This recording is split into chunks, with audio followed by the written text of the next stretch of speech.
Bismillahirrahmanirrahim. Assalamualaikum warahmatullahi wabarakatuh. Alhamdulillahi rabbil alamin wa bihi nasta'in ala umurid dunya waddin. Wassalatu wassalamu ala asyrafil anbiya'i wal mursalin wa ala alihi wa sahbihi ajma'in, amma ba'd. Allahumma 'allimna ma yanfa'una wanfa'na bima 'allamtana innaka antal alimul hakim. Rabbana zidna ilma warzuqna fahma. Allahumma inna nas'aluka ilman nafi'a wa rizqan thayyiba wa 'amalan salihan mutaqabbala. Bapak-bapak, ibu-ibu, jemaah salat zuhur hafizakumullah wa ra'akum.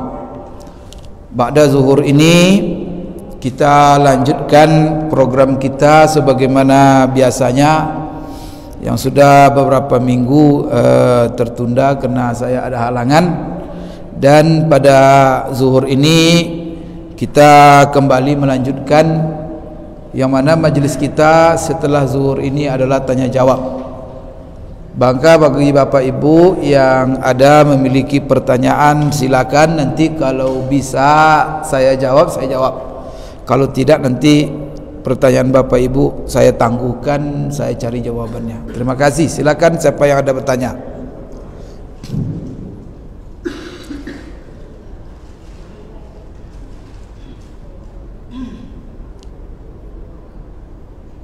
Silakan bapak ibu.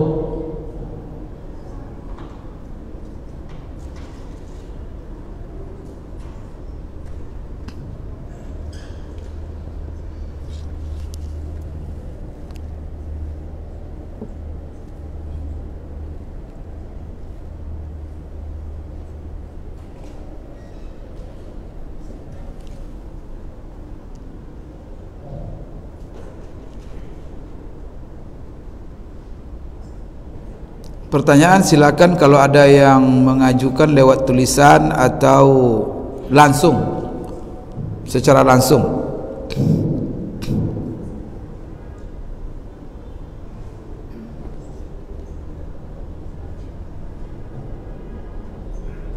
Assalamualaikum warahmatullahi wabarakatuh. Waalaikumsalam warahmatullahi wabarakatuh.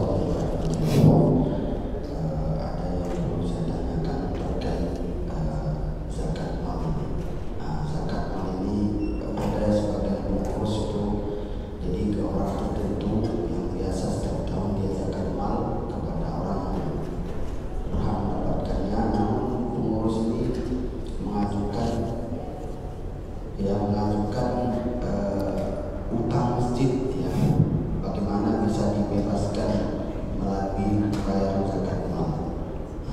Ya. Ini disampaikan kepada orang yang berzakat, boleh Pak, katanya seperti itu. Maka rasa-rasanya ini tidak boleh kan? Maka ini kami tanyakan. Ya. Jadi bapak ibu sekalian, ini adalah masalah zakat. Zakat ini adalah kewajiban yang diwajibkan oleh Allah terhadap harta. Allah memberikan kepada kita, mengeruniakan kepada kita rezeki berupa harta.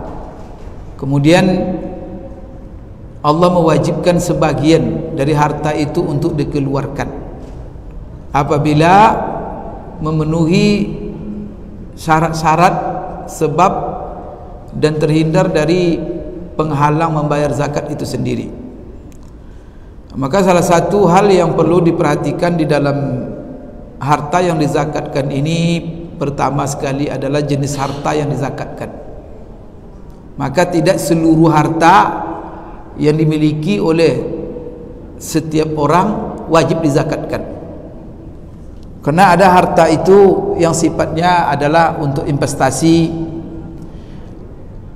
atau diproduktifkan. Ada harta itu sifatnya adalah untuk konsumtif. Mobil yang kita pakai, motor yang kita pakai, yang kita gunakan sehari-hari untuk bekerja, rumah tempat tinggal kita, pakaian yang kita pakai. Maka seperti harta-harta, kalau seandainya itu adalah untuk kita gunakan dan kita pakai, maka harta seperti itu tidak wajib dizakatkan. maka ada Bapak Ibu sekalian salah satu syarat namanya an-nama, dan juga sampai kepada nisab.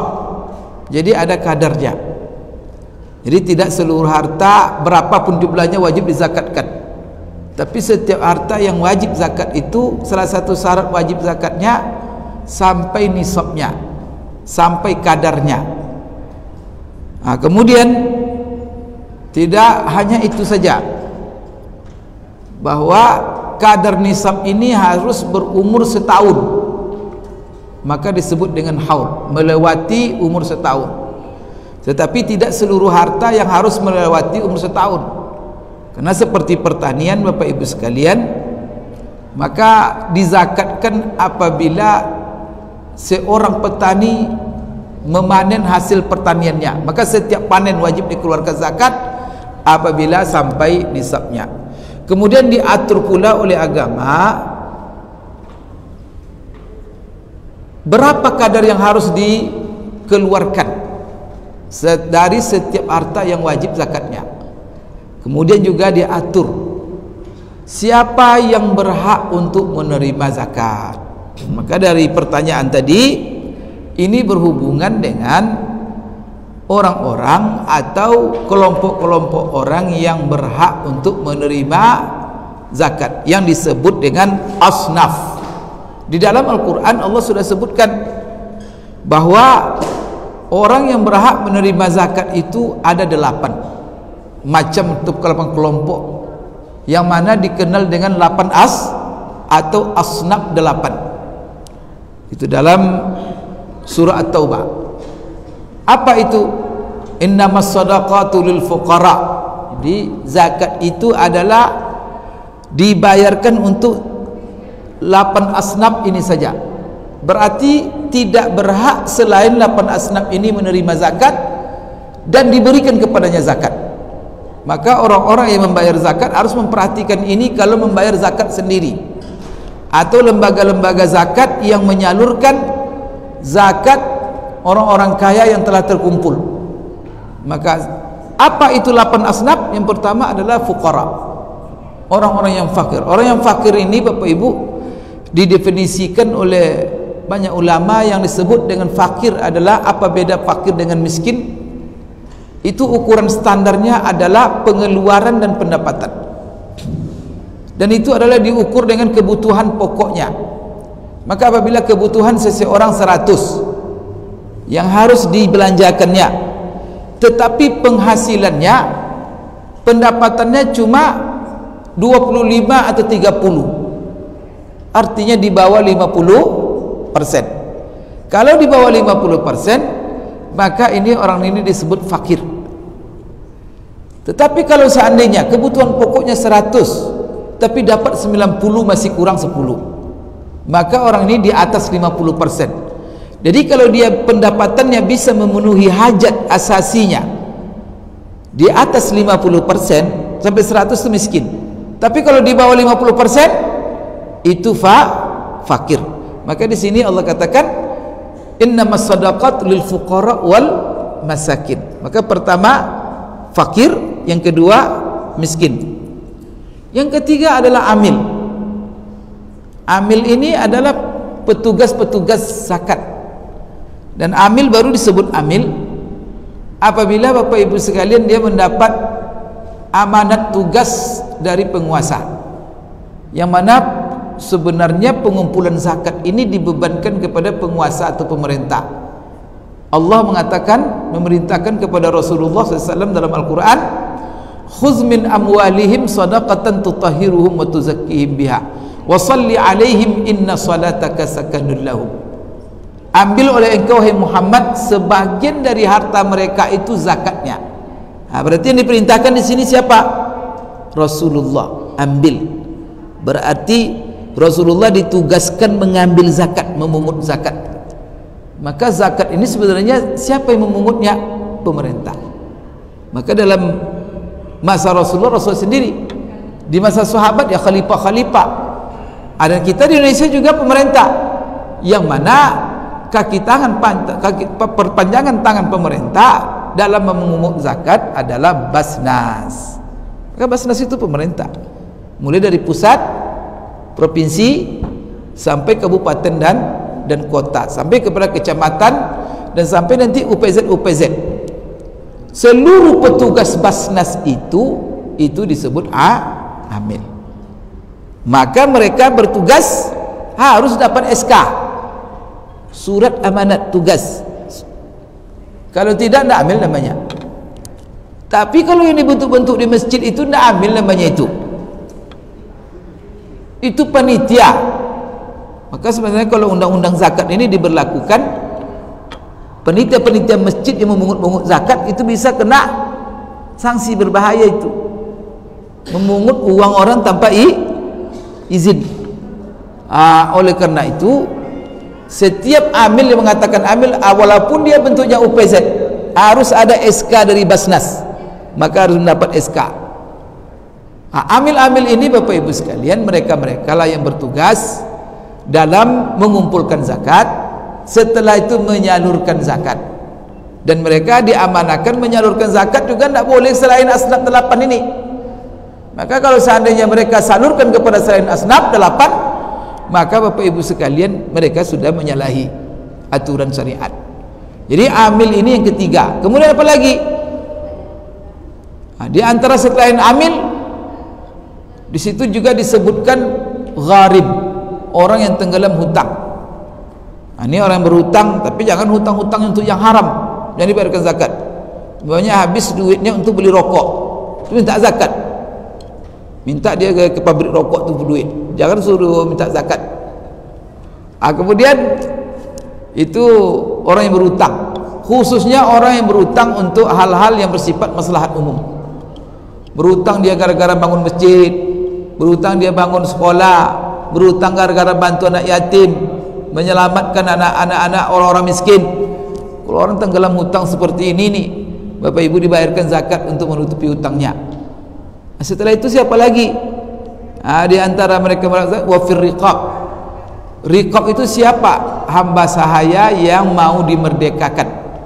Jadi hamba sahaya yang telah diberikan janji oleh tuannya yang punyanya, kamu silakan merdeka tapi kamu bayar. Bekerjalah dia untuk mencari uang sebanyak yang diminta oleh tuannya supaya dia merdeka, sehingga dia mengansur bayarannya. Ini hamba saya seperti ini, dia terbelenggu oleh penghambaannya dan dibebaskan dengan harta zakat. Maka salah satu fungsi zakat membebaskan orang-orang yang terbelenggu, termasuk maka diperluas oleh sebagian ulama sekarang, orang di penjara, orang yang Bapak Ibu sekalian tertahan macam-macam. Kemudian Bapak Ibu sekalian ada lagi setelah itu wa fi sabilillah. Di sini poin yang mana Bapak Ibu sekalian, orang fi sabilillah ini yaitu kebanyakan ulama menjelaskan fisabilillah ini tafsirannya adalah orang yang berperang di jalan Allah. Umpamanya apa? Para mujahid-mujahid di medan perang untuk menjaga negara. Negara diserang oleh musuh, maka apa? Mujahid-mujahid itu dia melawan, memeranginya. Maka mujahid-mujahid ini tentara-tentara yang berperang di jalan Allah, mempertahankan agama, membela bangsa, membela negara. Mereka ini adalah orang-orang yang berhak menerima zakat, sekalipun dia orang kaya. Ini wa fisabilillah. Atau bisa dibayarkan kepada orang-orang yang perjuangannya sama beratnya dengan orang yang berperang di jalan Allah. Maka seperti ada dai-dai yang diutus di daerah-daerah terpencil, yang daerah-daerah yang sangat susah sekali, berjuang dai itu di sana. Kadang-kadang dia bersabung nyawa untuk berdakwah, mengajarkan penduduk-penduduk terpencil itu tentang agama, mengajar ngaji, mengajar mereka solat macam-macam. Ini masuk barangkali dalam fisabilillah. Tapi ada lagi penafsiran Bapak Ibu sekalian yang mengatakan fisabilillah itu adalah seluruh kebaikan untuk agama itu masuk dalam fisabilillah. Maka masuklah di situ membangun masjid, membangun jalan, membangun jambatan apa. Tapi ini Bapak Ibu sekalian, pendapat ini pendapat yang sangat sedikit sekali. Dan ini sebagian orang maafkan, maka ada seperti Dr. Yusuf Qardawi seperti membangun masjid. Bolehkah harta zakat digunakan untuk membangun masjid? Maka jawabannya tidak. Kemudian apa lagi? Bolehkah zakat dijadikan untuk membayar utang masjid? Tidak. Maka uang untuk bangun masjid, ada lagi uang sumbangan lain. Maka Allah mendorong kita ini untuk bersama-sama membangun masjid. Maka Rasulullah menjanjikan orang yang membangun masjid akan dibangunkan istana untuknya di surga. Man bana lillahi masjidan banallahu lahu baitan fil jannah. Maka masjid tidak ada di dalam asnaf, sekalipun sebagian ulama memasukkannya ke dalam fisabi, tapi pendapat yang sangat banyak yang kritik. Dr. Yusuf Qardawi sendiri dalam bukunya Fikih Zakat, kalaupun seandainya dia diterjemahkan atau ditafsirkan untuk masjid, tapi masjidnya itu harus ada nilai fisabilillah. Apa nilai fisabilillahnya? Perjuangan di jalan Allah. Umpamanya apa? Ada satu wilayah banyak umat Islam di situ, mereka butuh masjid, tapi mereka pada miskin semua, tak ada masjid sama sekali. Kemudian tanah harus dibeli, bangunannya harus dibangun. Kemudian mereka tak mampu dan tidak ada sumber dana selain zakat. Kalau memang tidak ada sumber dana selain zakat untuk membangun masjid, tapi masjid itu hanya bisa dibangun sampai dia bernama masjid, maka boleh dia dibangun dengan uang zakat. Tapi sampai di mana? Ya barangkali masjid itu umpamanya sudah ada dindingnya, sudah ada tanahnya, sudah ada dinding, sudah ada atap, atau sudah pondasi, sudah ada atap, tiang-tiang, dan sudah bisa digunakan. Tetapi kalau sudah untuk aksesoris, umpamanya untuk buat platform, untuk buat apa lagi yang namanya hias-hias macam-macam, digunakan pula uang zakat, atau sepakat ulama tak boleh itu. Tetapi kalau memang untuk masjid dan tidak ada dana lain lagi, dan umat Islam tidak bisa Jumat kalau tidak ada masjid, tak bisa mereka menegakkan syiar solat berjamaah, dan dana hanya dana zakat, maka kata Yusuf Qardawi, silakan gunakan dana itu, dan di sini masuk dalam makna fisabilillah, perjuangan dalam menegakkan agama Allah. Ini apa namanya yang dipakai oleh kebanyakan ulama. Kebanyakan ulama mengatakan kalau selain untuk orang berperang tak boleh katanya, apalagi untuk masjid. Kemudian asnaf yang berikutnya itu adalah Ibnu Sabil, orang yang terlantar dalam perjalanan, terputus dari perbekalannya, kehabisan bekal, terputus dari hartanya, sehingga dia terlunta-lunta. Orang seperti ini juga bisa dibayarkan. Yang terakhir adalah wal mu'allafa qulubuhum, yang kita sebut mu'allaf. Ya, kesimpulannya bahwa masjid bukanlah asnaf, maka jangan bayar utang masjid dengan harta zakat mal. Kemudian saya menganjurkan kepada jemaah, kepada seluruh masyarakat, supaya membayar zakat itu ke Basnas. Ya, jangan masjid, ke Basnas. Masjid itu utang siapa? Utang bersama. Maka bermusyawarahlah masyarakat yang mana mereka adalah jemaah masjid itu, bagaimana mereka membayar. Atau umpamanya apa? Minta tolong kepada umat Islam yang lain untuk bisa melunasi utang, tapi jangan pakai dengan zakat. Kenapa? Karena masalah zakat itu Allah sudah tentukan siapa orang-orang yang berhak untuk menerimanya. Dan kepada masyarakat saya himbau supaya membayar zakat ke Basnas. Ini terus saya ulang-ulang. Kenapa? Karena dengan membayar zakat ke Basnas, pertama terjamin bahwa utang zakat kita sudah lunas. Jadi semata-mata kalau kita punya zakat yang wajib, zakat harta, kita serahkan ke Basnas, maka Bapak Ibu dengan menyerahkan itu sudah lunas utang kita. Jangan bayar sendiri. Karena Bapak Ibu kalau bayar sendiri kepada orang per orang, nanti apa resikonya?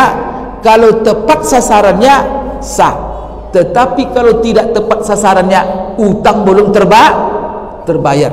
Sempat bapak nanti ibu menyalurkan zakat sendiri, kepada orang yang Bapak Ibu kira dia adalah asnaf, karena dia pura-pura miskin, pura-pura fakir.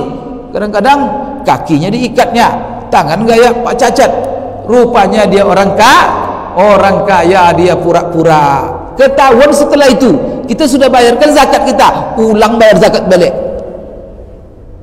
maka zakat kemarin itu tidak sah. Itu masalahnya. Tapi kalau ke Basnas, semata-mata Bapak bayar utang lunas. Kemudian yang kedua, kenapa kita harus bayar utang kepada Basnas? Di sini juga perlu saya ingatkan, Bapak Ibu, kalau kita membayar ke Basnas, maka apa yang menjadi tujuan, maqasid, sasaran zakat itu bisa kita wujudkan. Salah satu zakat itu, apa sasarannya? Sasarannya adalah pertama, untuk mengentaskan kemiskinan, supaya berkurang jumlah orang-orang miskin. Bapak Ibu sekalian, dengan cara apa kita bisa mengentaskan kemiskinan ini? Walaupun kita tidak menghapuskan kemiskinan itu sangat berat, tapi Bapak Ibu minimal meminimalisir orang-orang miskin. Maka itu caranya bayarkan zakat ke Basnas. Karena kalau kita bayar sendiri zakat itu, biasanya itu bukan mengentaskan kemiskinan, biasanya apa? Nambah orang miskin. Kenapa? Karena cara kita selalu bagi-bagi duit, 100.000, 200.000 bagi-bagi, suruh antri. Tahun ini 10, tahun besok 20, tahun besok sekilo, 3 kilo, itu menambah orang miskin terus. Tapi kalau ke Basnas kita berikan, maka Basnas nanti Bapak Ibu menyalurkan zakat itu paling tepat kepada orang miskin, bukan diberikan cash mereka, tidak seperti itu. Dikasih uang cash, bukan begitu. Yang diberikan uang cash ada jenis orang fakir miskinnya. Seperti apa? Kalau orang berutang itu kan cash. Kalau dia fakir miskin, seperti miskin yang bagaimana? Dia lumpuh, tak bisa berusaha sama sekali. Setelah itu tak ada orang yang menjadi tanggungannya, tak ada orang yang bisa menanggung, menafkahnya. Maka orang seperti ini Bapak Ibu dibayarkan dari zakat tiap bulan untuk biayahi itu cash itu. Dan bahkan sekarang tidak pula seperti itu, tidak cash pula. Ada cara. Maka cara yang tepat itu membayar zakat kalau Basnas, maka dilihat orang miskin. Kamu miskin kenapa? Badan sehat, tenaga ada. Kamu bisa kerja apa? Saya bisa bertani tapi lahan tak ada. Saya bisa bertukang tapi alat tak ada. Maka apa? Orang seperti jangan dari cash, tapi apa? Belikan dia alat untuk bertukang. Kalau dia bertani, belikan dia lahan untuk bertani. Kalau dia bisa menyupir, siapkan mobil supaya dia jadi supir. Dengan arti kata, sekali dia dikasih zakat, hari ini dia menerima zakat, dan nanti diawasi, kemudian dibina sampai nanti barangkali beberapa tahun ke depan dia menjadi pembayar zakat. Maka yang diharapkan daripada membayar zakat itu memperbanyak jumlah muzaki, menekan jumlah orang miskin. Itu kapan bisa? Apabila sendiri-sendiri kita salurkan, itu harus diprogramkan. Maka Basnas orang lembaga yang bisa memikirkan itu. Jadi itu spesial. Kita saja bagaimana memikirkan? Usaha kita aja sekarang kadang-kadang tidak terkelola oleh kita. Jangankan memikirkan orang lagi, akhirnya terpaksa dibayarkan 100.000, 200.000. Itu nambah orang miskin, Bapak Ibu, itu namanya.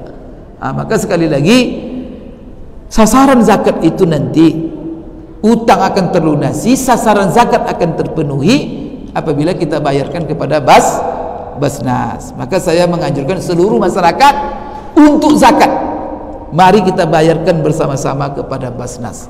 Kalau Basnas ini kuat, maka mereka punya program-program prioritas, maka dengan itu kita bersama-sama bisa mengentaskan kemiskinan dan memperbanyak jumlah orang-orang yang akan membayar zakat ke depannya.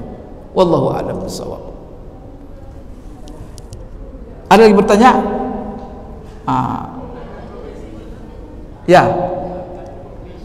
Ya, termasuklah zakat profesi. Apakah ada zakat profesi? Barangkali itu yang dipertanya pertama sekali.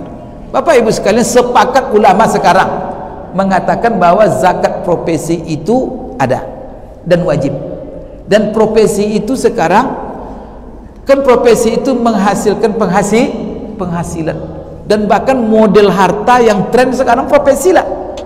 Maka seorang pegawai, karyawan, dan juga orang-orang profesional, konsultan dan segala macamnya itu Bapak Ibu, itu semuanya adalah orang-orang yang mana profesi namanya. Maka profesi ini wajib dibayarkan zakatnya. Dan kalau dia pegawai pemerintah seperti di kota, itu kan sudah dipotong. Dipotong Bapak Ibu sekalian setiap bulan sekian persen. Dan itu Bapak Ibu seharusnya pegawai berterima kasih kepada Bapak Wali Kota. Kenapa? Karena dengan begitu Pak Wali Kota telah membantu kita dalam menunaikan kewajiban. Karena saya dengar ada pula yang protes, padahal cuma 50.000 sebulan itu. Kalaupun Bapak Ibu ada umpamanya di antara kita yang merasa tidak wajib zakat rasanya, kena utang banyak, kredit rumah, kredit motor, semua serba kredit, gaji dipotong pula, ya sudah, anggap aja sedekah. Kenapa harus protes? Sedekah 50.000 susah. Yang bersedekah tidak hanya orang kaya, tapi orang miskin. Sahabat Rasulullah dulu, Abu Hurairah Bapak Ibu dalam kisahnya, dan juga beberapa sahabat sengaja tiap hari itu mereka itu ke pasar karena jadi tukang angkat, kemudian apa saja kerja dikerjakannya untuk mendapatkan duit, padahal miskin dia.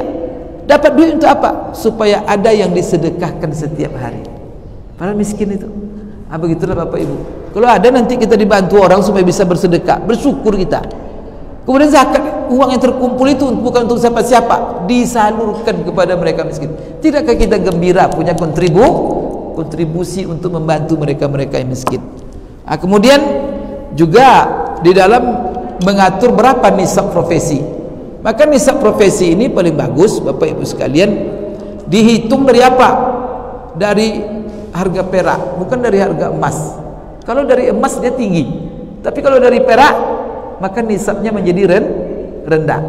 Maka kalau menurut saya Bapak Ibu sekalian, kalau orang umpamanya tidak punya utang, kemudian dia bergaji 5 juta, kalau hidup dia suami istri, itu 5 juta umpamanya penghasilan dia, kalau dihitung ya kelebihan daripada apanya, itu sudah wajib bayar zakat. Kalau diukur dengan nisab perak, sudah wajib dia zakat itu.